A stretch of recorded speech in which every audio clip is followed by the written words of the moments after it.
দুটি টেবিলকে একত্রিত করে গুরুত্বপূর্ণ তথ্য লিপিবদ্ধ করছেন ৩ পুলিশ সদস্য। তাদের চারিদিকে ছড়িয়ে ছিটিয়ে আছে বিভিন্ন নথিপত্র। পাশেই সেবা প্রত্যাশীদের অপেক্ষা। বিভাগীয় শহর খুলনার সবথেকে ব্যস্ততম সদর থানার ভেতরের চিত্র এটি। ২ তলা বিশিষ্ট ২,০০০ বর্গফুটের এই ভবনটি ছিল এই থানার ভারপ্রাপ্ত কর্মকর্তার বাসভবন। সেখানেই এখন জোড়াতালি দিয়ে ঘিঞ্জি পরিবেশে চলছে থানার কার্যক্রম। ১৯৯২ সালের সেপ্টেম্বরে ৪১,৬৯,০০০ টাকা ব্যয়ে নির্মিত হয় ১৩,৩৩২ বর্গফুটের ২ তলা বিশিষ্ট থানা ভবন। তবে মাত্র ২৯ বছরের ব্যবধানে ভবনটি জরাজীর্ণ ও পরিত্যক্ত হওয়ায় ২০২১ সালের জুনে ভেঙে ফেলা হয়। এরপর থেকেই ওসির বাসভবনে নেওয়া হয় থানার সব কার্যক্রম। এতে দুর্ভোগ পোহাতে হচ্ছে পুলিশ ও সেবাগ্রহীতাদের।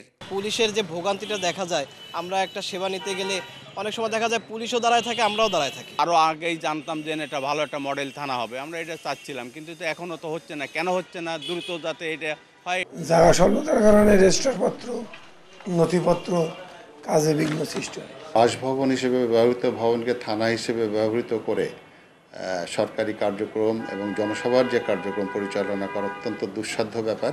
নতুন থানা ভবন নির্মাণ হওয়া অত্যন্ত জরুরি। নাগরিক সমাজের প্রতিনিধিরা বলছেন, মানহীন ভবন নির্মাণের কারণে মাত্র ২৯ বছরে পরিত্যক্ত হয়েছে আগের থানা ভবন। আর দ্রুত নতুন ভবন নির্মাণের পরিকল্পনার কথা জানালেন কর্তৃপক্ষ। পুলিশও চরম দুর্ভোগে আছে, জনসাধারণ তো আছেই।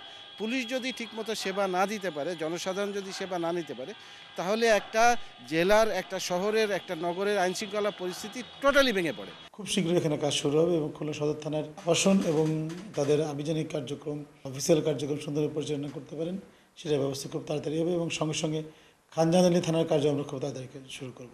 খুলনা সদর থানায় ৭৮ জন পুলিশ সদস্য কর্মরত। বেলাল হোসেন সজল, সময় সংবাদ, খুলনা।